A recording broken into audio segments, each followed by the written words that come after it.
1518년 여름, 유럽의 한 도시 광장에 수백 명의 사람들이 한꺼번에 춤을 추고 있다. 그런데 자세히 살펴보니 얼굴은 고통으로 일그러졌고 눈은 초점을 잃었으며 맨발은 피투성이. 며칠째 먹지도 자지도 못한 사람들이 비명을 지르면서도 계속 몸을 흔들고 있다. 춤을 추다 쓰러지면 들 것에 실어 나갔는데 실려 나갔던 사람은 눈을 뜨자마자 다시 일어나 춤을 추기 시작한다. 그렇게 죽을 때까지 춤을 추다 실제로 죽는 사람의 수는 최소 300명. 후대 사람들은 이 사건을 춤추는 전염병, 댄싱 플레이그라고 불렀으니 모든 지옥의 시작은 단 한 명의 여자에게로 거슬러 올라간다. 1518년 7월 14일 프랑스 스트라스부르. 당시 신성 로마 제국이란 국가의 땅이었던 이 도시 좁은 골목에서 트로페아라는 한 부인이 집 밖으로 걸어 나오더니 갑자기 춤을 시작한다. 발을 구르고 팔을 휘저으며 격렬히 춤을 췄지만 음악은 없었다. 지나가던 사람들은 낮술에 취했나 싶어 웃으며 구경하는데 소식을 듣고 달려온 남편은 얼굴이 벌개진 채 제발 그만하라고 애원했지만 트로페아 부인은 남편을 쳐다보지도 않는다.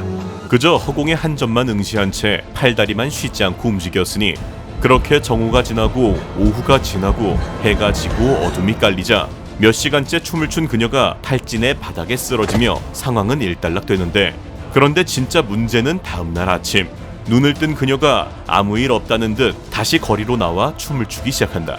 하루, 이틀, 사흘, 날이 갈수록 그녀를 보러 모여드는 구경꾼도 불어났으니 그렇게 쓰러지고 깨어나면 다시 추고 쓰러지고 다시 추기를 장장 6일. 신발은 피에 절어 걸을 때마다 바닥에 붉은 발자국이 찍혔고 발바닥 살이 문드러져도 그녀의 몸은 멈추지 않았으니 이미 신체적 한계를 한참 넘긴 뒤였다. 이쯤 되자 구경꾼들의 표정에서는 웃음기가 사라졌고 결국 트로페아 부인이 저주에 걸렸다고 생각한 사람들은 그녀를 붙잡아 마차에 태운 뒤 예배당으로 실어보낸다. 하지만 진짜 공포는 이때부터 시작이었으니 스트라스부르 광장, 트로페아 부인을 구경하던 사람들 중 한 명이 슬며시 몸을 흔들기 시작한다. 그리고 곧 그의 눈도 어느새 초점을 잃은 채 허공에 박혀 있었으니 그렇게 한 명 또 한 명, 일주일 만에 무려 34명이 춤을 추기 시작했고 한 달이 지나자 그 수는 400명까지 불어난다. 이 지옥의 춤은 남자도 여자도 노인도 아이도 가리지 않았으니 멀쩡히 빵을 굽던 사람이 앞치마를 두른 채 가게를 뛰쳐나왔고 밭에서 일하던 사람은 괭이를 내던지고 광장으로 걸어 나온다. 여기서 진짜 소름 끼치는 건 이 댄싱 플래그의 전염 방식이었는데 무엇을 같이 만진 것도 먹은 것도 아니고 그저 춤추는 모습을 지켜보기만 했는데 옳았다는 것.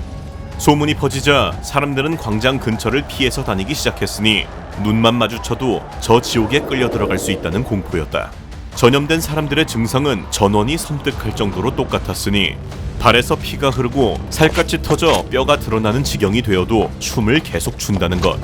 춤추다 기절하듯 쓰러지고 깨어나면 다시 일어나 추기를 반복하였으며 표정은 넋이 나간 듯 허공을 응시한 채 비명을 질러댔다.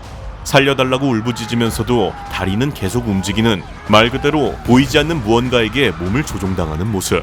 가족이 밧줄로 묶어놔도 발버둥 치며 풀려났고 집안에 가둬도 벽을 치며 몸부림쳤으니 결국 사람들은 답을 찾기 위해 시청으로 몰려가는데 여기서 정부가 내린 결정이 이 사건을 진짜 지옥으로 만들어버린다. 스트라스부르 시청, 도시의 운명을 쥔 자들이 긴급회의에 들어갔다. 수백 명의 시민들이 길바닥에서 죽어가는 상황 속 여기서 나온 결정 하나가 수많은 목숨을 좌우하게 되는 중요한 순간인데 이윽고 성직자들 측에서 먼저 진단을 내렸으니 바로 저주. 성 비투스라는 성인이 죄인들에게 내린 저주로 기도와 참회로 성인의 분노를 달래야 한다고 주장하는데, 하지만 다행히도 당시는 마침 과학이 미신을 밀어내기 시작하던 시대. 시의회는 성직자 대신 의사들의 손을 들어줬으니 당시 의사들이 내린 공식 진단은 이랬다. 이것은 과열된 피에서 오는 자연적인 질병입니다. 이 시대 의학은 사람 몸이 4가지 체액으로 굴러간다고 믿었는데 그중 피가 여름 더위에 끌어올라 몸이 제멋대로 날뛴다는 이른바 뜨거운 피 이론. 그렇다면 끓어오른 피를 식힐 치료법은 바로 춤을 더 추게 하라. 피가 식을 때까지 실컷 추고 나면 저절로 낫는다는 논리로 사실상 미신과 다를 바 없는 처방이었다. 하지만 그 시절 기준으로는 나름 최선의 과학적 진단이라고 믿은 정부는 이 처방을 실행에 옮겨버렸으니 도시에서 가장 넓은 공간에 나무로 무대를 세웠고 북과 바이올린, 피리와 나팔을 든 악사들을 돈 주고 고용해 밤낮 쉬지 않고 음악을 연주하게 한다. 심지어 지쳐서 주저앉는 사람은 힘센 장정들이 겨드랑이를 끼고 일으켜 세워 억지로라도 계속 추게 만들었으니 한시라도 빨리 피를 다 태워버려야 낫는다는 믿음에서였다. 도시 전체를 거대한 무도회장으로 만들어버린 처방의 결과는 불보듯 뻔했으니 밤낮 없이 북소리가 울려 퍼지자 멀쩡히 구경하던 사람들까지 하나둘 무대 근처로 불나방처럼 빨려 들어갔고 결국 무대 위에서는 수백 명이 뒤엉켜 죽을 때까지 춤추는 생지옥이 펼쳐진다. 전염 속도는 이전과 비교할 수 없이 폭발해버렸으니 그리고 마침내 1518년 8월 몇 날 며칠을 먹지도 자지도 못한 채 폭염 속에서 춤추는 수백 명의 사람들. 그때 무대 위에서 춤추던 한 명이 갑자기 고꾸라진다. 그를 일으켜 세우려던 사람들은 뭔가 이상함을 깨달았으니 그는 이미 숨이 끊어진 뒤였다. 사인은 탈진, 심장마비, 그리고 뇌졸중. 그렇게 1명, 2명, 3명, 매일 15명, 인구 2만 도시에서 매일매일 15명의 사람이 쓰러져 나갔으니 지금의 서울로 치면 하루에 7,000명씩 춤추다 죽어나간 셈이었다. 정부는 그제야 처방이 틀렸다는 걸 깨달았으니 황급히 도시에 춤 금지령을 내렸고 음악 연주도 전면 금지시킨다.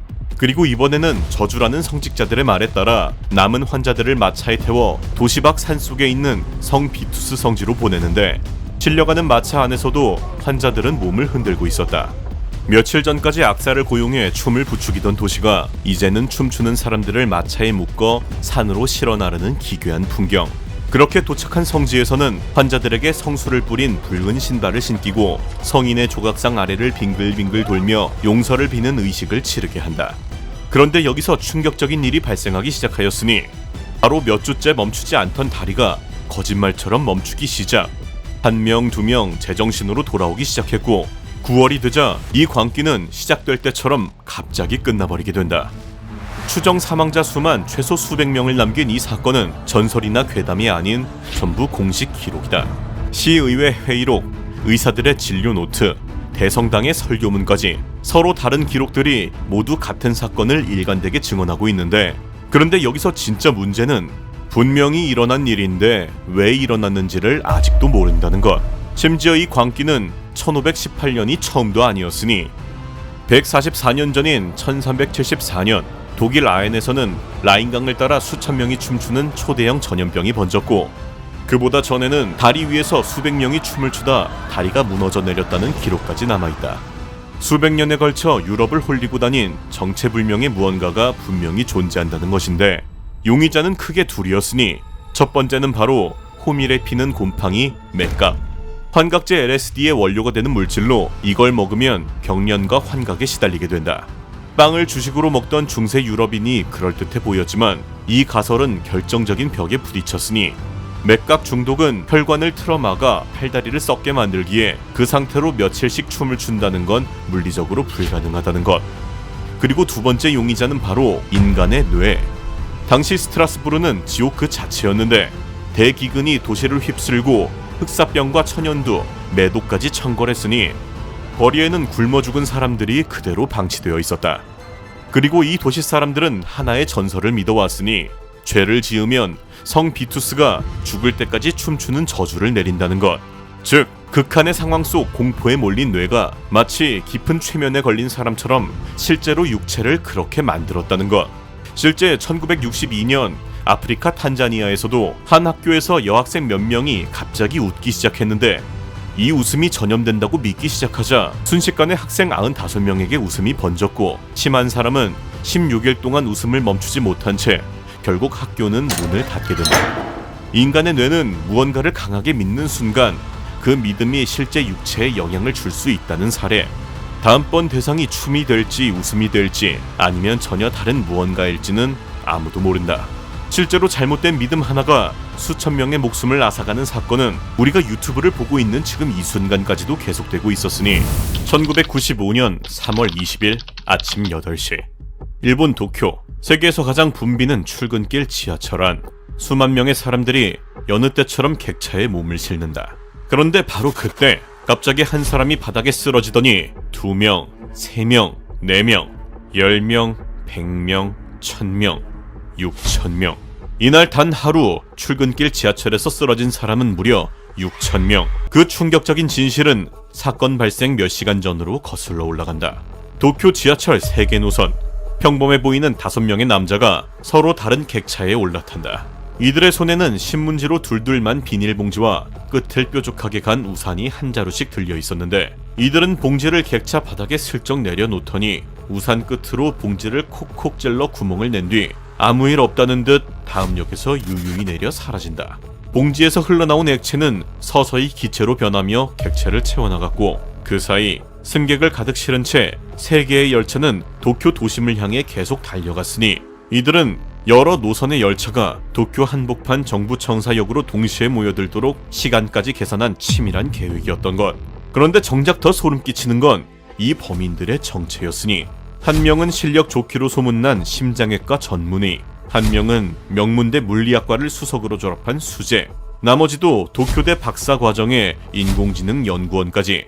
그야말로 일본의 초엘리트들. 그런데 여기서 문제는 사람들이 쓰러져가는 상황에서도 이 물질의 정체가 무엇인지 누구도 알 수가 없다는 것이었는데, 도쿄의 병원은 밀려드는 환자들로 응급실은 순식간에 마비된다. 눈동자가 바늘구멍처럼 작아지고 입에서는 거품이 흐르며 온몸이 경련하는 사람들. 수백 수천 명이 한꺼번에 실려왔지만 정작 의사들조차 어떻게 치료해야 할지를 감조차 잡을 수 없었으니, 그도 그럴 것이 이러한 원인 불명의 대규모 민간인 피해는 일본 역사상 처음 있는 일, 단 한 번도 없었던 일. 의사들이 원인을 몰라 헤매는 사이 피해는 걷잡을 수 없이 커져만 갔으니, 특히 어느 한 역에서는 새고 있던 봉지를 위험한 줄도 모르고 누가 발로 차 승강장 밖으로 밀어내는데, 그 바람에 봉지에 갇혀있던 가스가 승강장에 그대로 퍼지며 열차를 기다리던 수많은 승객이 한꺼번에 쓰러졌고, 뒤따라온 열차의 승객들마저 그 가스를 마시면서 이 한 곳에서만 가장 많은 사망자가 나오고 만다. 그렇게 피해가 눈덩이처럼 불어나던 그때 한 의사가 결정적인 단서를 떠올리게 되었으니, 바로 불과 9개월 전 도쿄에서 멀리 떨어진 마스모토라는 도시에서 정체불명의 가스로 여러 명이 죽은 사건이 있었던 것. 당시 그 사건의 원인이 바로 살인이었고, 그제서야 병원들은 이 가스의 정체가 살인이라는 걸 알아내며 치료를 하기 시작하는데, 살인은 바로 나치가 만든 신경가스. 독성이 청산가리의 500배에 달해 2차 세계대전 때 그 히틀러조차 쓰기를 꺼렸다는 끔찍한 물질이었는데, 그렇다면 도대체 왜 일본의 엘리트들이 나치의 1급 화학무기를 도쿄 한복판에 갑자기 퍼뜨린 것일까? 이 모든 비극의 중심에 있는 것은 바로 옴진리교라는 사이비 종교와 스스로를 구원자라 칭한 교주 아사하라. 어릴 때부터 눈이 거의 보이지 않았던 그는 공중에 떠있는 사진 한 장을 내세우며 자신이 세상에서 유일하게 깨달음을 얻은 존재라고 주장했는데, 놀랍게도 이 황당한 말에 명문대 출신 의사와 과학자들까지 줄줄이 빠져들며 교단은 순식간에 신도 10,000명이 넘는 거대한 조직으로 불어났다. 스스로에게 취한 아사하라는 직접 선거까지 나섰지만 신도 수보다도 적은 표를 얻고 처참하게 떨어지고 말았고, 그러자 옴진리교는 세상이 자신들을 핍박한다는 망상에 빠지게 되었고, 교주는 자신이 일본을 손에 넣어 세상을 지배해야 한다는 정신나간 계획을 세우기 시작한다. 이를 위해 신도 과학자들을 동원해 직접 화학무기까지 만들었고, 결국 가장 많은 사람이 모이는 출근길 지하철에 살인을 풀라고 명령을 내리게 된 것. 결국 9개월 전 마스모토에서 벌어진 가스 사건을 시작으로 이번 도쿄 살인 살포까지 2번의 학살을 벌인 것인데, 사건 직후 일본 경찰은 전체 병력의 무려 3분의 1을 투입하여 대대적인 추적에 나섰고, 결국 경찰은 교단의 본부를 급습했다. 혹시 모를 독가스에 대비해 가스에 민감하게 반응하는 카나리아까지 3장에 데리고 거대한 교단 시설을 이잡듯 뒤졌고, 결국 사건이 벌어진 지 약 2달 뒤 마침내 교단 건물의 숨겨진 좁은 공간 안에 거액의 현금과 함께 숨어있던 아사하라를 발견, 교주를 포함해 200명이 넘는 간부와 신도들을 체포하게 된다. 길고 긴 재판 끝에 교주 아사하라에게는 사형이 선고됐고, 사건이 벌어진 지 무려 24년이 지난 2018년이 되어서야 그와 핵심 간부들까지 7명의 사형이 한꺼번에 집행. 그렇게 이 지옥 같던 사이비 사건은 일단락되나 싶었는데, 그러나 이 사이비 종교는 완전히 사라지지 않았으니, 교주가 처형된 뒤에도 옴진리교는 이름을 바꾸고 교주를 바꿔 지금도 버젓이 명맥을 이어가고 있으며 또다시 신도들을 모으고 있다. 그런데 여기서 진짜 충격적인 사건은 1978년 11월 18일 남아메리카 가이아나, 이름조차 모를 정글 한복판 작은 마을. 같은 날 같은 시간에 918명의 미국인들이 동시에 목숨을 잃는다. 그것도 살해당한 것도 아닌 스스로의 선택. 그리고 그중 무려 3분의 1은 10살도 채 안 된 어린아이들이었으니 대체 이 작은 정글 마을에서 무슨 일이 있었던 것일까? 모든 비극의 중심에는 단 한 명의 남자가 있었으니 그의 이름은 짐 존스, 이들의 리더였다. 가난한 집안에서 태어나 어린 시절부터 외톨이로 자란 그는 20대 중반의 나이에 목사로 변신, 자신의 이념을 사람들에게 퍼뜨리기 시작하는데 Total equality, a society where people own all things in common, where there is no rich or poor, where there are no races. 당시 미국은 흑인과 백인이 같은 식당, 같은 화장실조차 쓰지 못하던 시절, 짐 존스는 바로 그 한복판에서 피부색은 아무 상관이 없다, 우리는 모두 평등하다를 외치고 다닌 것인데, 심지어 그는 말로만 떠든 것이 아니라 직접 다른 인종의 아이들까지 입양해 키웠고 가난한 사람들을 위해 무료 급식소까지 열며 행동으로 보여준다. 세상에서 밀려나고 무시당하던 가난한 사람들과 흑인들에게 짐 존스는 그야말로 구원자처럼 보였고, 점차 사람들은 하나둘 그의 곁으로 모여들기 시작. 그리고 본격적으로 소름 끼치는 일들이 일어나게 되었으니 엄청난 영향력을 얻게 된 짐 존스는 자신만의 종교 단체까지 세우게 되었으니 그 교회의 이름은 바로 인민사원. 인민사원의 신도는 50명에서 순식간에 2만 명까지 늘어나게 되었고, 결국 그는 엄선된 1000명의 신도들을 거느리고 미국 캘리포니아를 떠나 가이아나로 이주, 그곳에 자신들만을 위한 작은 마을을 만들게 되었으니 그곳이 바로 존스타운이었다. 다양한 인종의 사람들이 평등하게 공동체를 이루어 지내는 곳, 모두가 행복해 보이는 이곳에서 사람들은 마침내 유토피아를 만난 듯 했는데, 그런데 이때부터 진짜 소름 끼치는 일이 발생하기 시작하였으니 1978년 11월 미국 캘리포니아의 하원 의원인 레오 라이언에게 어느 날 한 통의 제보가 들어온다. 존스타운이라는 곳에서 저희 가족이 끔찍한 일을 당하고 있어요. 제발 조사해 주세요.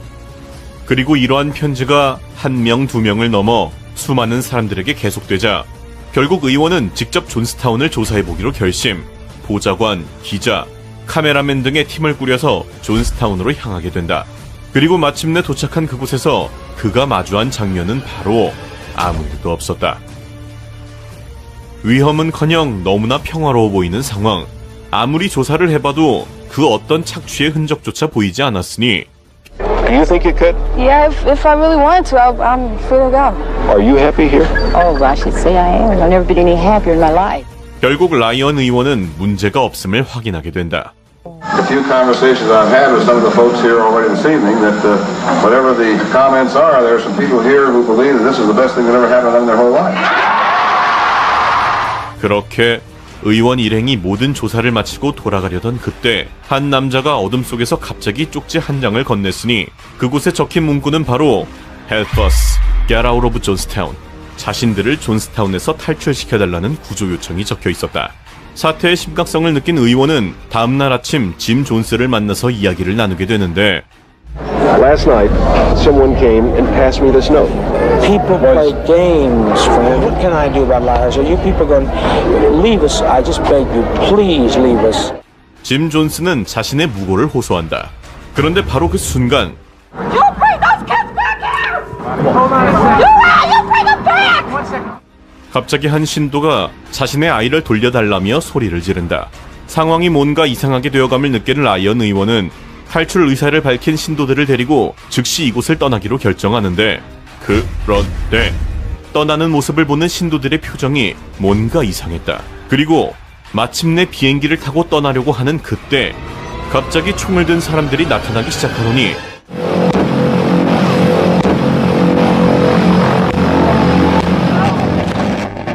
결국 이 습격으로 라이언 의원을 포함한 5명이 그 자리에서 목숨을 잃었고, 잠시 뒤 짐 존스와 신도들 900여 명 역시 동시에 목숨을 끊어버린다. 미국의 현직 의원이 정글 한복판에서 살해당하고 900여 명의 미국인이 동시에 목숨을 끊은 사상 초유의 사태. 사건이 알려지자 미국 전역은 발칵 뒤집혔고 국가 차원의 대대적인 조사가 시작됐는데 그리고 이 과정에서 사건의 전말을 모두 담고 있는 일명 죽음의 테이프가 발견되는데 It's all over, all over. They invaded our privacy. They came into our home. They followed us 6,000 miles away. Please get us some medication. It's simple. No convulsions with it. It's just simple. Just please. Here, I tell you, get moving. Get moving. Get moving. 의원 일행이 떠나자 짐 존스는 때가 왔다며 다 같이 약을 먹고 모두 끝내자고 하는데 그때 한 아이의 엄마가 이 상황에 반발한다. Because he's young. Mother, mother, mother, mother, mother, please. Mother, please. Please, please. Don't do this. Don't do this. Bring it here so the adults can begin. We didn't commit suicide. We committed an act of revolutionary suicide protesting the conditions of an inhumane world. 이미 짐 존스에게 세뇌된 신도들은 결국 그의 말을 따르고 말았고 그렇게 918명의 사람들은 그대로 세상을 떠나고 만다. 짐 존스를 믿고 남아메리카의 정글 속 깊은 마을까지 온 미국인 신도들. 그는 이곳이 가난도 어떤 차별도 없는 지상 낙원이라고 말하였는데 그러나 신도들이 마을에 도착한 순간 낙원이라는 말은 새빨간 거짓말이었음이 드러났으니 신도들은 아침 6시부터 저녁 6시까지 쇠약볕의 정글 한복판에서 쉴 새 없이 강제 노동에 시달리게 되었고 먹는 것이라곤 멀건 죽 한 그릇이 다였다. 하루 일이 끝나면 이번엔 몇 시간이나 이어지는 짐 존스의 세뇌 연설이 이어졌고 그렇게 마을 곳곳에 달린 확성기에서는 밤이고 낮이고 교주의 목소리가 끝없이 흘러나온다. 조금이라도 불만을 보이는 사람은 그 즉시 공개 처벌. 신도들은 서로를 감시하고 고발해야 했고 마을 입구에는 늘 총을 든 경비원들이 지키고 있었다. 그리고 이 중에서도 신도들을 가장 공포에 떨게 한 한 가지 의식이 있었으니 바로 백야라 불리는 훈련. 깊은 밤 사이렌이 울리면 신도들은 하던 일을 멈추고 마을 광장으로 전부 모였고 그리고 짐 존스는 신도들에게 지금 이 잔에는 독이 들어있다. 우리는 다 같이 마시고 죽습니다. 라고 명령한다. 그러나 사실 이 잔에는 독이 들어있지 않았고 이것은 진짜 죽음이 아닌 죽음을 연습시키는 끔찍한 훈련이었던 것. 짐 존스는 이 백야를 몇십 번이나 끝없이 반복하고 또 반복하며 세뇌를 시켰고 결국 그들이 연습했던 대로 최후를 맞이하게 된다. 외롭고 지친 사람들에게 낙원을 약속하며 다가왔던 짐 존스. 하지만 그가 진짜로 원했던 것은 사람들의 복종 그리고 자기 자신을 신으로 떠받드는 세상이었다. 그리고 이것이 정말 소름 끼치는 이유는 사람들의 마음을 이용한 이런 사이비 교주들이 세계 곳곳에서 이름과 얼굴만 바꾼 채 계속해서 활동하고 있다는 것. 그리고 이는 우리가 살고 있는 한국도 예외는 아니었으니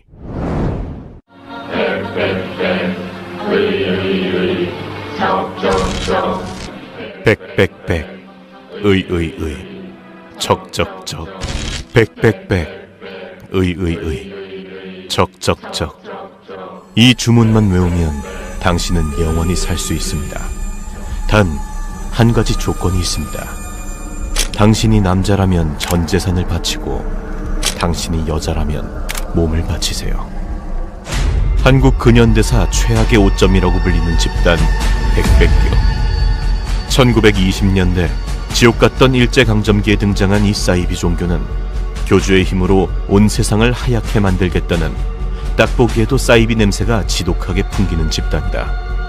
백백교의 교주 전용해는 언제나 머리부터 발끝까지 온몸을 가리는 흰 옷을 입고 다니며 자신을 신의 아들이라고 주장하고 다녔는데 그는 배운 것 없는 까막눈이었지만 마찬가지로 사이비 교주였던 아버지 밑에서 자라며 광신도들의 심리를 교묘히 조종하는 법을 기가 막히게 배운 엘리트 사이비였다. 특히 신도들에게 곧 종말의 날이 다가올 것이며 그때가 되면 자신은 하늘의 임금이 될 거라 세뇌. 자신을 믿어야 하늘에서 영원한 행복을 누릴 수 있다고 가스라이팅했는데 지금 들으면 어처구니 없는 이야기지만 백백교가 활발히 활동하던 당시 대한민국은 일제강점기, 즉 전쟁과 수탈이 계속되며 하루하루 사는 것이 생존 게임이나 다름없던 지옥 같은 시기. 국가도 이웃도 믿을 수 없는 절망스러운 상황에서 자신만 믿고 따르면 모든 걱정과 고통에서 해방될 수 있다는 전용해의 달콤한 말에 배운 것 없고 아는 것 없었던 민중들은 스스로를 세뇌하며 속아 넘어가기 시작. 그렇게 무려 1만 명이 넘는 신도들을 모으게 된다. 백백교 신자들이 모인 곳에서는 늘 괴상한 주문이 울려 퍼졌는데 백백백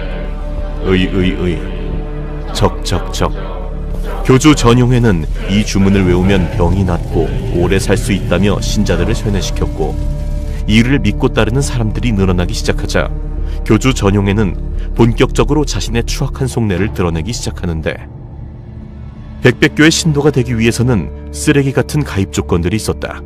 남자들은 무조건 자신의 전 재산을 바쳐야 했고, 여자들은 바로 자신들의 몸을 바쳐야 했던 것. 이런 교주의 탐욕을 채우기 위해 백백교 신도들은 전국을 돌며 예쁜 딸을 가진 부모를 백백교에 입교시켰고, 그들의 딸을 교주의 첩으로 바치게 하였다. 그렇게 교주는 60명이 넘는 첩을 거느리게 되었고, 후에 자신의 아이를 임신하거나 실증이 난 여자는 가차없이 죽이며 여자들을 계속 갈아치우는 미친 짓거리를 반복한다. 교주 전용회는 자신의 탐욕을 위해서라면 청소년들조차 아무렇지 않게 이용해 먹었는데, 당시 백백교에서는 10대 청소년들을 교육시켜 부엉이 부대라는 첩보 조직을 만들었고, 신도들의 일거수일투족을 감시하며 신도들이 교단에 불만을 가지는 모습을 보이는 즉시 간부들에게 보고하게 지시, 보고를 받은 간부들은 이러한 행동을 보인 신도들을 바로 처리해버렸다. 그렇게 요단강을 건넌 사람들만 최소 400명 이상. 그러나 하늘 아래 영원한 사기는 없는 법. 인간으로 할 수 있는 모든 범죄를 다 저지르며 자기 배때기를 불리던 교주 전용회에 의해 모든 것을 빼앗긴 남자가 있었으니, 자신의 아버지가 백백교에 빠져 전 재산을 털리고 당시 18살이었던 여동생마저 교주에게 첩으로 바쳐졌다는 사실을 알게 된 유곤룡. 그는 신도인 척 잠입하여 신뢰를 쌓으며 정보를 모았고, 마침내 전 재산을 바치고 싶다며 교주에게 면담을 요청. 자리가 성사되자 그동안 참아왔던 분노를 교주에게 드러낸다. 위험을 감지한 교주는 바로 런을 받고, 전용회의 부하들이 그를 막아섰지만 오히려 유곤룡은 몽둥이로 부하의 뚝배기를 깨버린 뒤 그대로 경찰서로 직행. 그동안 조사한 모든 것을 바탕으로 백백교에 대한 신고를 진행시킨다. 백백교 사건은 당시로서도 너무나도 엽기적인 범죄였기에 경찰 역시 8개월 동안 철저한 조사를 하였고, 그 과정에서 백백교에 의해 희생된 사람들만 400명이 넘는 사실도 밝혀지게 된다. 경찰은 결국 전국적으로 퍼져있던 백백교 지부를 급습, 간부들을 잡아들였지만 그 과정에서 교주 전혜용은 잡는 데는 실패. 잡아들인 간부들에게 무기징역부터 사형까지 때렸지만 이후 광복이 되면서 심지어 형을 실제로 집행했는지는 알 수 없게 돼버린다. 그런데 얼마 뒤 경기도 양평 용문산 근처에서 체포 당시 런을 박았던 교주 전용회가 스스로 생을 마감한 모습으로 발견되며, 당시 세상을 떠들썩하게 만들었던 백백교 사건은 이렇게 막을 내리나 싶었는데, 그러나 사건 발생 70년 뒤인 지난 2011년 전용회에 대한 충격적인 기사가 갑자기 세상에 발표된다. 국립과학수사연구소 일명 국과수에 전용회의 머리가 통째로 보관되어 있다는 것. 대체 이 미친 사이비 교주의 머리가 왜 국과수에 있었던 것일까? 전말은 이랬다. 당시에는 인간의 머리 모양을 보면 성격과 유형을 알 수 있다는 골상학이라는 학문이 있었는데, 전용회를 찾은 일본 경찰들은 그의 머리를 뚝 떼어서 범죄형 두상의 표본으로 연구하기로 결정했던 것. 그러나 골상학은 현재는 폐지된 과학적으로 근거가 없는 학문. 의미 있는 연구 결과가 나오지 않자 연구소 깊은 곳에 무려 70년 동안이나 처박혀지게 된 것이었다. 국과수로 걸려온 전화가 한 통. 그러고 그리고 교주님이니까 그걸 반환해달라. 머리를요? 네, 머리를 반환해달라. 한 달 갔더니 전화가 왔었어요. 이게 매일 전화 오고. 이 전화는 바로 우리 교주님의 머리를 돌려달라는 백백교 신자의 전화. 수십 년 전 그야말로 현실의 헬게이트를 열었던 종교 백백교. 그 악몽 같은 종교가 오늘날까지 남아있었던 것. 그러나 아무리 악이라고 해도 머리만 그대로 내버려 두는 것은 인간의 존엄성에 어긋나는 행위라고 생각한 한 스님이 전용회의 머리를 화장하며 마침내 전용회는 이 세상에서 사라지게 된다. 그런데 여기서 그의 머리에 대한 소름 끼치는 가설이 제기된다. 사실 전용회를 발견했을 때 경찰은 그를 한눈에 알아볼 수 없었는데, 그 이유인즉 얼굴이 너무나 훼손되어 있었기 때문. 결국 사람들의 증언 및 얼굴의 일부만으로 전용회라고 결론 내렸던 것인데, 그것이 사실 전용회가 아니라 다른 사람이고 신분 세탁을 위해 자신의 죽음을 조작한 것이라면 어떨까? 국과수로 걸려왔었다는 백백교 교인의 전화. 죽은 지 수십 년이 지난 우리 교주의 머리를 돌려달라고 말하는 그 광기 어린 전화 뒤에 몰래 몸을 숨기고 종교를 유지해온 누군가의 존재가 있었던 것은 아닐까. 백백교가 다시 부활할 거라고 믿으시는 겁니까? 백백교는 시작이야.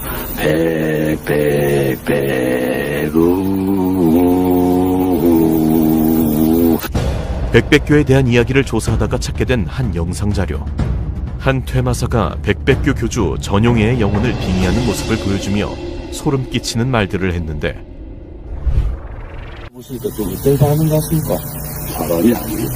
가끔 이 사람을 가장한 마귀들이 사람으로 가장해가지고, 그러니까는 백백교 교주 전용회는 자기가 하는 일을 다 끝냈기 때문에 스스로 물러간 거지 자살한 게 아닙니다. 그리고 그와 유사한 수없이 많은 종교인들이, 나쁜 종교인들이 있었다는 걸 아마 여러분들도 기억을, 최근까지도 있었다는 걸 기억하고 계실 겁니다.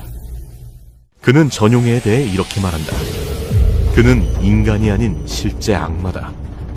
우리나라가 가장 어지러웠던 순간에 나타나 기괴한 종교를 만들고 무지한 민중을 착취했던 악마. 그리고 그 악마는 지금도 여러 가지 이름으로 모습을 바꿔가며 당신을 노리고 있을지도 모른다고. 그런데 사실 지금까지 살펴본 사이비들이 노리는 것은 당신의 목숨이 아닌 당신의 이용가치, 적어도 당신을 살려서 활용은 한다는 것인데, 하지만 이 세상에는 우리의 쓸모가 아닌 우리의 몸 그 자체를 노리는 자들이 있었으니 손과 다리, 장기 하나하나까지 값을 매겨 사고 파는 자들. 이 충격적인 진실은 먼 나라 이야기가 아닌 바로 우리 옆 서울 한복판에서 지금 벌어지고 있었으니, 대한민국 서울의 한복판. 남자 여러 명이 검은색 차량 문을 열더니 발버둥 치는 남자 한 명을 강제로 태우려고 한다.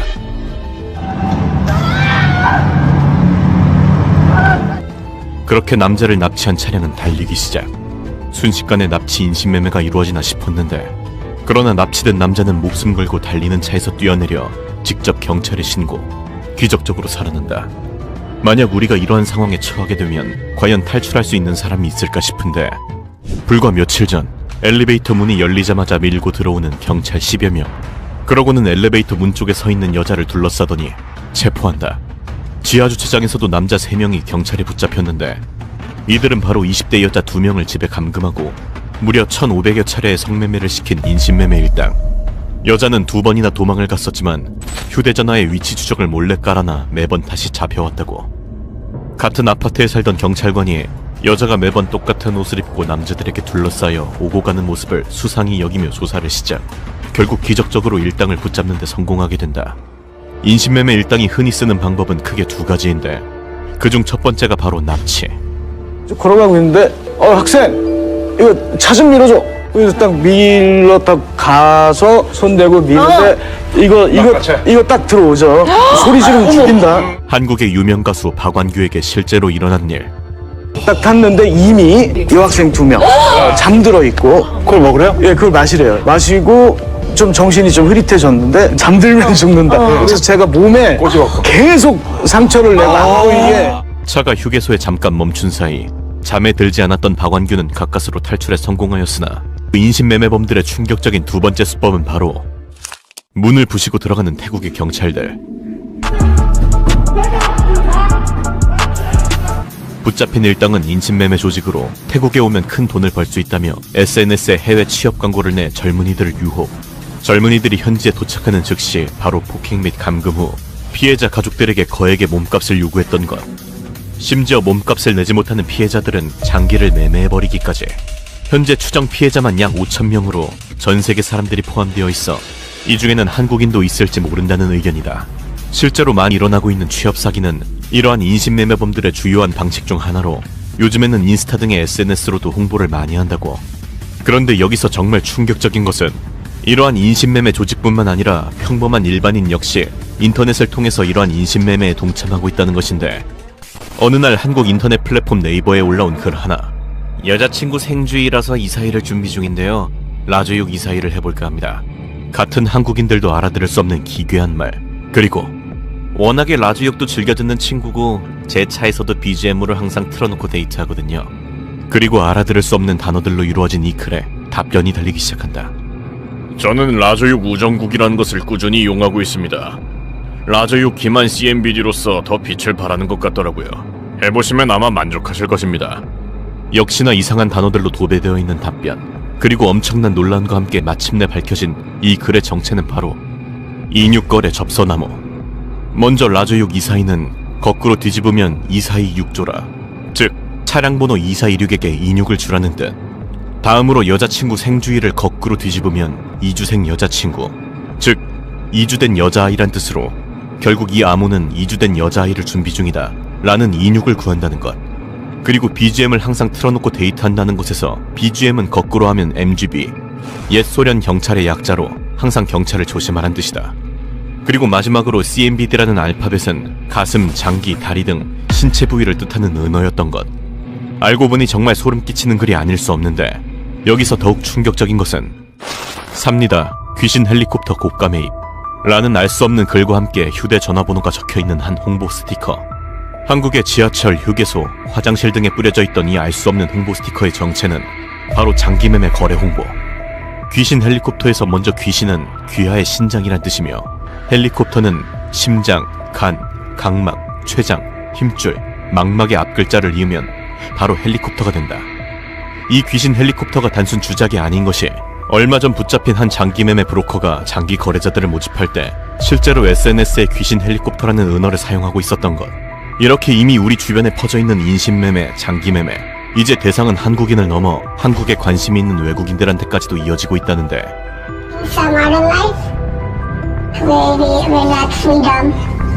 필리핀에 사는 엘렌. 필리핀의 한 회사로부터 한국에서의 가수를 제안받았고, 그녀는 K-POP 가수로 돈을 벌며 한국에서 공연할 수 있다는 기대감을 안고 한국에 입국한다. 그리고 그런 그녀를 기다린 것은 인신매매에 이은 하루 14시간의 성매매. 그리고 이렇게 한국에서 인신매매를 당해 노예처럼 살고 있던 외국인 여자는 이미 수백 명 이상으로 추측되고 있다. 이렇듯 한국에서의 인신매매 문제가 계속해서 심각해지자 결국 미국 국무부는 인신매매 보고서에 최근까지 한국을 인신매매 2등급 국가로 강등하며 분류하였다. 2등급은 나름의 노력은 하고 있지만 인신매매가 충분히 일어날 수 있는 국가라는 뜻. 바로 아래이자 최하위 등급인 3등급에는 중국, 러시아, 북한까지 한국의 초인접 국가들이 포진되어 있는 상황인데, 실제로 중국 장수성의 한 시골 마을, 문도 없는 건물 안 목에 쇠사슬이 채워진 채 서 있는 한 여자. 영하의 날씨지만 난방장치는커녕 바닥에는 이불과 밥그릇만 놓여져 있다. 말 그대로 짐승과 다름없는 삶. 한 중국인이 잠입 취재에 성공, SNS에 해당 영상을 올리면서 이 여자의 노예 같은 삶이 세상에 알려지게 되었는데, 올해 45살인 이 중국 여자는 1998년에 인신매매를 당해 고향에서 2000km 떨어진 이곳까지 팔려왔으며 8명의 아이까지 임신당한 채 쇠사슬에 묶인 삶을 살고 있었던 것. 그녀의 소식에 중국 전역은 충격에 휩싸이게 된다. 이러한 인신매매는 중국에서 확인된 것만 연간 수천 건에서 수만 건, 확인되지 않은 것까지 합친다면 그 수는 상상을 초월하는 수준이라고. 국적, 성별, 연령에 관계없이 누구에게나 일어날 수 있는 인신매매. 지금 이 순간에도 소리 없는 고통은 계속되고 있다. 인신매매에는 직접적으로 사람을 사고파는 행위를 넘어서 인신매매 등의 3요소인 목적, 수단, 행위에 부합한다면 모든 행위가 인신매매에 포함되는데, 즉 장기매매와 같은 신체 착취, 성매매와 같은 성적 착취, 노동력 착취 등의 착취를 목적으로 폭행, 협박 등의 수단을 사용하여 모집, 운송, 전달, 은닉 등의 행위를 한다면 그 모든 행동은 인신매매가 된다. 언어폭력과 폭행에 시달리며 성매매를 강요받은 사람, 소개와는 다른 일을 억지로 하면서도 월급은 다 받지도 못하는 사람, SNS에 신상도 공개하겠다고 협박하여 시키는 대로 할 수밖에 없는 것 등의 행동들이 모두 인신매매 포함. 이를 저지른 사람은 평생을 깜빵에서 썩게 되는 중대한 처벌을 받게 된다. 지금 이 순간에도 우리 주변에서 끊임없이 발생하고 있는 인신매매, 이들을 구출하는 거의 유일한 방법은 바로 주변인의 관심뿐. 조금이라도 이상하다고 느껴진다면 바로 112에 신고. 반드시 현재 상황을 물어보길 바란다. 당신의 작은 관심이 누군가의 인생을 구하게 될지도 모른다. 납치를 하고 몸을 팔고 산 사람의 장기까지 거래하는 인신매매. 이 끔찍한 짓을 벌이는 자들은 언제나 어둠 속에 숨어 있었다. 그런데 만약 이 짓을 벌이는 것이 개인이나 범죄 조직 정도가 아니라 아예 한 나라라면, 그리고 그것도 몰래 숨어서가 아닌 국가가 직접 나서서 공장처럼 찍어내고 있다면 어떨까? 한국에서 신장을 이식받으려면 기다려야 하는 시간 평균 5년. 그런데 단 2주 만에 장기를 구해주겠다고 약속하는 나라가 있었으니 그곳은 바로 중국. 보통 장기 이식은 기증자가 나타날 때까지 마냥 기다리는 것이 정상인데 2주 만에 이식을 해준다는 것은 기증자를 기다리는 게 아니라 기증자를 미리 준비시켜 놓는다는 뜻. 그리고 충격적이게도 중국의 장기를 가장 많이 사러 가는 외국인이 바로 한국인이다. 정신이 아득해지는 이 충격적인 이야기의 시작은 파룬궁이라는 단체에서 시작됐는데, 파룬궁은 기공수련을 위해 건강을 증진시키는 단체로 초창기에는 중국 정부도 파룬궁을 환영, 국민 건강에 도움이 된다는 이유로 표창까지 했을 정도인데, 그러나 문제는 파룬궁의 인기가 많아도 너무 많았다는 것. 불과 7년 만에 수련자 수가 1억 명을 돌파하며 중국 공산당원 수보다 많아지자 당시 총서기는 이걸 위협으로 받아들이기 시작하였고, 결국 1999년 7월 파룬궁을 전면 금지하며 본격적인 탄압을 시작한다.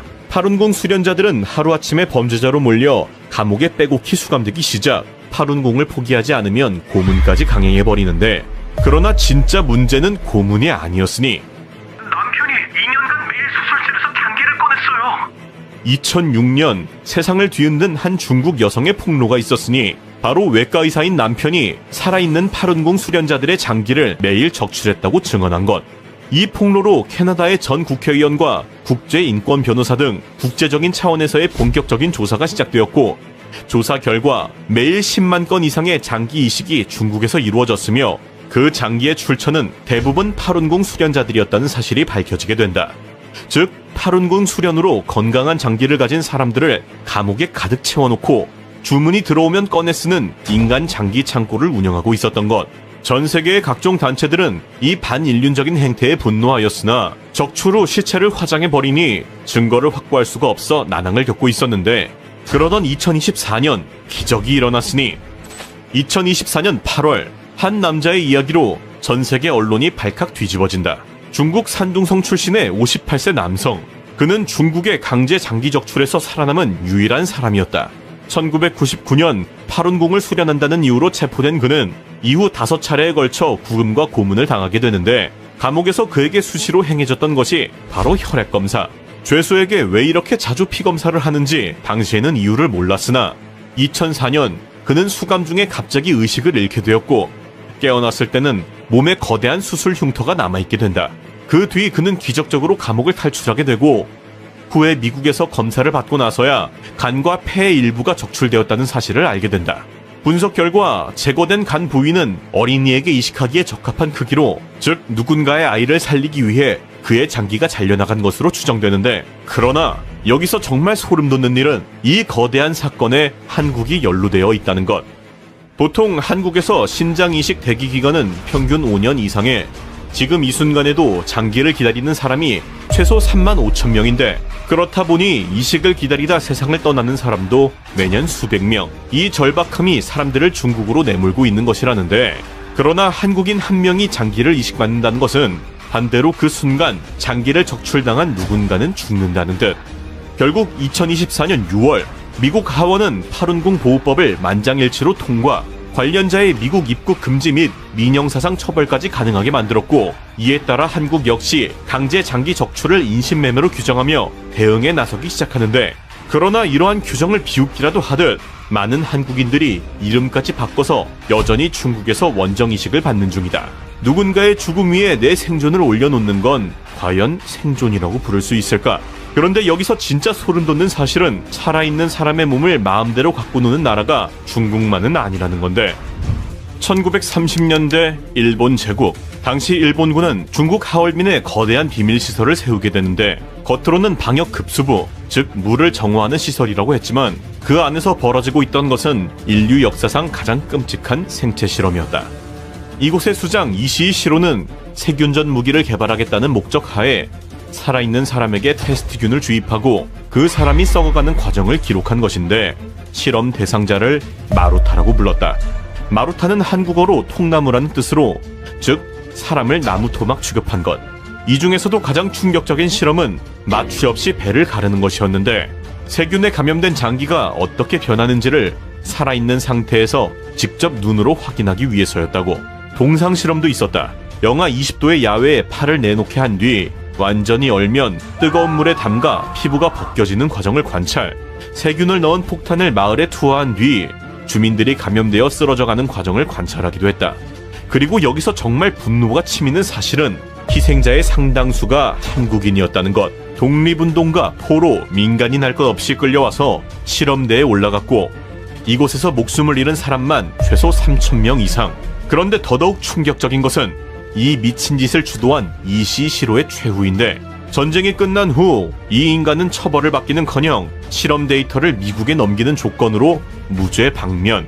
3,000명이 넘는 사람을 토막낸 전범이 데이터 거래 한 방에 자유의 몸이 돼버린다. 그런데 이 데이터를 받아간 미국이 한 짓이 더욱 소름 돋는데 1953년 미국 CIA, 냉전 시대 소련과의 전쟁에서 적의 스파이를 쇠뇌시킬 방법을 찾고 있었던 CIA는 MK 울트라라는 극비 프로젝트를 가동시킨다. 내용은 간단했다. 사람의 정신을 완전히 부숴버린 뒤 원하는 대로 다시 조립하는 것. 그리고 이 실험의 대상이 된 것은 다름 아닌 미국 시민이었다. CIA는 모르는 사람의 음료에 LSD를 타거나 정신병원 환자, 교도소 수감자, 심지어 일반 시민까지 동의 없이 약물을 투여하고 반응을 관찰했다. 그 중에서도 가장 끔찍한 사건, 이 MK 울트라 실험에서 대상이 된 한 대학생이 있었다. 하버드 대학교에서 진행된 심리 실험에 참가한 이 학생은 3년간 지속적으로 인격 파괴 실험을 당하게 되는데 그 학생의 이름은 테드 카진스키. 훗날 유나바머라는 이름으로 17년간 폭탄 테러를 벌인 미국 역사상 최악의 연쇄 폭탄범, 즉 CIA의 인간 세뇌 실험이 사상 초유의 괴물을 만들어낸 것. 이뿐만이 아니었다. CIA는 캐나다 몬트리올에서도 비밀 실험을 진행했는데 정신과 의사 도널드 캐머런은 환자들에게 하루 16시간씩 같은 메시지를 반복 재생하며 기억을 완전히 지우는 실험을 했다. 환자들은 자기 이름도 가족의 얼굴도 잊어버렸고 평생 회복하지 못한 채 살아가게 된다. 이 모든 짓을 미국 정부가 세금으로 진행했는데 CIA는 이 사실이 세상에 드러날까봐 문서를 전부 태워버렸지만 일부가 살아남아 1977년 의회 청문회에서 폭로하였으나 그러나 처벌받은 사람은 단 한 명도 없었다. 국가가 사람의 몸으로 실험을 하고도 아무도 처벌받지 않는다. 중국은 장기를 적출하고 미국은 배를 갈랐고 미국은 정신을 부순다. 그러나 여기서 더욱 충격적인 사실은 이런 일이 과거에만 일어난 게 아니라는 것인데 지금 이 순간에도 전 세계에서 사람이 사라지고 있다. 그 중에서도 가장 소름 돋는 것은 평범한 일상에서 갑자기 사라지는 납치 사건들인데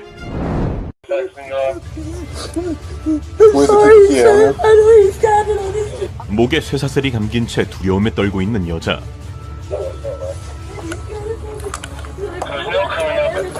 쇠사슬은 바닥까지 고정되어 있는데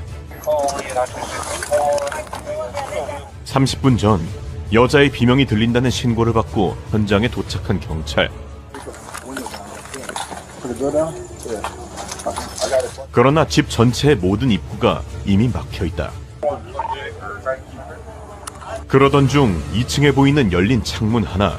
경찰은 결국 그곳으로 진입하기로 결정하는데 그렇게 사다리를 타고 2층으로 올라가기 시작.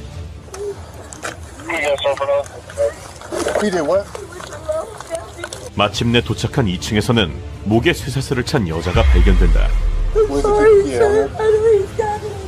여자 목의 쇠사슬은 바닥까지 연결되어 있는 상태. 경찰은 도끼로 쇠사슬을 부수기 시작하는데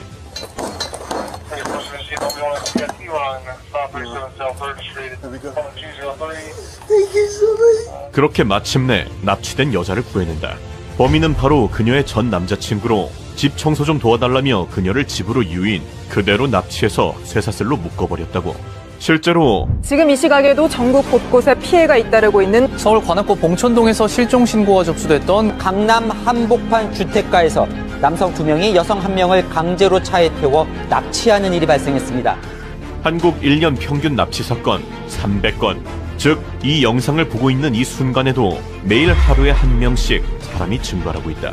오늘 당장 당신이나 가족이 절대 납치되지 않는다고 과연 100% 확신할 수 있을까? 제발 끝까지 집중해서 보자. 기둥에 가려져 있던 남성의 몸이 들리더니 바닥에 내팽개쳐진다. 또 다른 남자는 야구 방망이를 꺼내 쓰러진 남성을 사정없이 내리치는데 남자는 정신없이 맞은 뒤 그대로 차량에 실려 납치된다. 폭행의 납치까지 걸린 시간은 단 2분.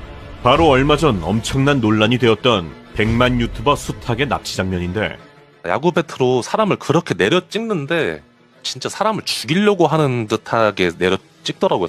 사건은 수탉이 중고차 딜러에게 계약금을 돌려달라고 하자 딜러는 오히려 수탉을 납치, 돈을 빼앗고 살해하기로 마음먹었던 것. 그러나 납치 후 기적적으로 경찰이 수탉을 찾아내 구출하게 되었고, 이들은 결국 살인미수로 체포되게 된다. 이게 진짜 현재 한국에서 일어나고 있는 일이 맞나 싶은데, 그러나 잠시만요. 도와드리려고 하는 거예요. 한 여자에게 말을 거는 경찰들. 여자는 굉장히 방어적인데, 상황인즉슨 술 마시고 귀가 중이던 한 커플에게 바로 이 할머니가 접근, 아기가 차에 갇혔다며 도와달라고 한 것인데, 뭔가 쎄함을 느낀 남자는 차에 타지 않고 밖에서 차 안을 살펴보니 차 안에 아기는 없었다. 자세히 보니 이 할머니 양쪽 콧구멍에는 휴지가 꽂혀 있었고, 근처에는 2대의 차가 더 대기하고 있었던 것. 위기감을 느낀 남자는 바로 경찰에 신고하였고, 근처에 대기 중인 차는 경찰에 신고하자마자 도망. 경찰에 잡힌 할머니는 얼굴을 가리고 버티기를 시전한다. 건장한 남자까지 있는 커플 2명을 모두 노린 납치인데, 실제 한국의 한 해 실종 접수는 하루 평균 300명으로 미국 국무부는 한국을 인신매매 2등급 국가로 강등하여 분류한다. 2등급은 나름의 노력은 하고 있지만 인신매매가 충분히 일어날 수 있는 국가란 뜻으로, 바로 아래 최하위 등급인 3등급에는 러시아, 중국, 북한이 있다. 즉, 아직도 무조건 한국이 안전하다고만 생각하면 언제든 당할 수 있다는 것. 오늘은 한국의 납치 사건부터 납치당하면 실제 벌어지는 일과 생존법까지 목숨 걸고 싹 다 털어볼 테니 오늘 내용만큼은 반드시 기억하자. 늦은 새벽 어느 골목길을 걷는 한 여자. 뒤에서 차 한 대가 따라오는가 싶더니 그대로 쾅! 차에서 내린 남자는 여자를 부축하는가 싶은데, 여자가 남자에게 술 드셨어요라고 묻자 돌아오는 대답은 입 닥치고 빨리 차에 타. 심지어 여자를 강제로 뒷자리에 태우려고 하는데, 여자는 본능적으로 무언가 잘못되었음을 감지, 다친 몸으로 어떻게든 버틴다. 그러나 여자가 차에 타지 않자 넘어뜨리더니 이어서는 아예 폭행을 해버리는데, 상황이 점점 더 심각해져가던 그때 기적적으로 나타난 오토바이 운전자 한 명. 운전자는 남자와 여자를 말리며 떼어놓았고, 남자는 곧 다시 차에 타서 런을 박는다. 이게 도대체 무슨 상황인가 싶은데, 사건 발생 5분 전 여자를 태우려고 했던 흰색 차가 도로에 서 있다. 여자가 들어가자 차가 골목길로 따라 들어가는데, 지나치는 척하며 여자를 스캔한 뒤 한 바퀴 돌아서 다시 여자의 뒤쪽에 나타난다. 그리고 차를 세운 뒤 2분 넘게 여자를 계속 지켜보는데, 여자는 술에 취한 듯 비틀비틀 걸어가고 남자는 기다렸다는 듯 따라 움직이더니 그대로 쾅! 그 뒤 여자를 납치하려고 폭행하기까지. 애초에 사건 발생 전부터 차를 대고 있었던 것으로 봐서 계획적으로 술에 취한 여자를 납치하여 성범죄나 인신매매 등을 노린 것으로 추정되는데, 남자는 결국 20일 만에 잡히게 되지만 여자는 그날의 트라우마로 개인기피증이 생기게 된다. 그러나 이 영상을 보면 경기도의 어느 아파트, 한 남자가 교복을 입은 여학생 뒤를 쫓아오는데, 여학생을 따라 엘리베이터를 탄 남자는 내리려는 여학생을 갑자기 뒤로 끌어당긴다. 그렇게 학생을 다시 엘리베이터에 태운 뒤 핸드폰부터 빼앗으려고 하는데, 자세히 보니 한 손에는 칼까지 들고 있다. 잘못하면 핸드폰을 뺏긴 뒤 납치까지 이어질 수 있는 위기의 순간, 겁에 질린 여학생은 안절부절하며 어떻게든 버티는데, 그런데 그 순간 다른 층에서 엘리베이터 문이 열리며 기적적으로 아파트 주민을 만난다. 결국 시선을 의식한 남자는 범행을 포기하고 도주하기 시작하는데, 18층 계단을 단숨에 뛰어내려가지만 신고를 받고 출동한 경찰에게 체포되게 된다. 납치의 문턱에서 기적적으로 살아 돌아온 사람들. 그러나 모두에게 이러한 행운이 따르는 것은 아니었으니, 실제로 이 영상을 보면 대한민국 서울의 한복판, 남자 여러 명이 검은색 차량 문을 열더니 발버둥 치는 남자 한 명을 강제로 태우려고 한다. 그렇게 남자를 납치한 차량은 달리기 시작. 그렇게 순식간에 이루어지나 싶었는데, 그러나 납치된 남자는 목숨 걸고 달리는 차에서 뛰어내려 직접 경찰에 신고, 기적적으로 살아났다.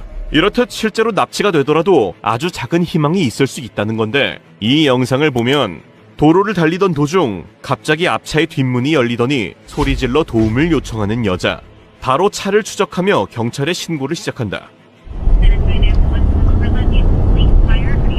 Hi, I need police ASAP. I'm on 410 South by Ingram Park Mall. A lady is screaming outside her. 경찰에 신고하며 차를 계속해서 쫓아가는 남자. She's screaming and kicking in the car. She's trying to get out of the car. She's opening the door. She's trying to jump out. She jumped out! She jumped out! She jumped out! Ma'am, get in my truck! Get in my truck! Okay, I'm going to the police station right now. 납치가 되었음에도 기적적으로 탈출한 사람들. 그러나 모두에게 이러한 기적이 따르는 것은 아니었으니 어두운 새벽 한 남자가 오토바이를 몰고 초등학교 안으로 들어온다. 뒷좌석에는 여자가 앉아 있었는데 40분 뒤 남자는 오토바이를 타고 학교 밖으로 빠져나가지만 뒷좌석에 여자는 보이지 않는다. 오토바이를 운전한 남자는 충남 논산 지역의 중학교 3학년 남학생으로 술에 취해 귀가 중이던 성인 여자를 발견, 집에 데려다 주겠다며 오토바이에 태운 것인데 지금 택시 없는데 태워다 준다고 저 배달하는 사람이에요 이러더라고요. 하지만 중학생은 여자를 집이 아닌 인근 초등학교로 납치, 오토바이에서 내리자마자 여자를 머리채 잡고 폭행한 뒤 절대 하면 안 되는 일을 저질러버린다. 심지어 범행 과정에서 소변을 먹게 하거나 목을 조르는 변태적인 행위를 강요하기도 했는데 더 엽기적인 건 뭐냐면 웃는 거예요. 내가 막 울고 있는데 이걸 하면서 웃는 게 너무 그게 생생해요. 그렇게 여자를 촬영한 뒤 신고하면 영상을 뿌리고 가족을 해치겠다고 협박, 그대로 자리를 뜬다. 결국 해당 중학생은 경찰에 붙잡히게 되었으나 여자는 평생 지울 수 없는 트라우마를 갖고 살게 된다. 이렇듯 워낙 세상이 흉흉하다 보니 정말 어이없는 사고가 발생하기도 하는데 본인이 납치당했다고 오해해 택시에서 뛰어내린 여대생이 뒤따라오던 차량에 치여 결국 숨졌는데요. 이 사건으로 기소된 택시 기사와 SUV 운전자에게 모두 무죄가 선고됐습니다. 밤 늦은 시간 KTX 포항역에서 택시를 탄 여대생은 자신의 대학교 기숙사로 가달라고 한다. 그러나 목적지를 잘못 알아들은 택시기사는 엉뚱한 방향으로 향하였고 이에 자신이 납치된 것으로 오해한 여대생은 달리던 택시에서 점프, 뒤따라오던 차량에 치여 숨지게 된다. 1심과 2심 그리고 대법원까지 모두 택시기사와 여대생을 친 차량을 무죄로 판단하며 사건은 마무리되었지만 안타까운 죽음을 맞이한 소녀부터 수년간 마음고생을 한 택시기사 그리고 평생의 트라우마가 생긴 뒷차량 운전자까지 모두에게 상처만 남게 된다.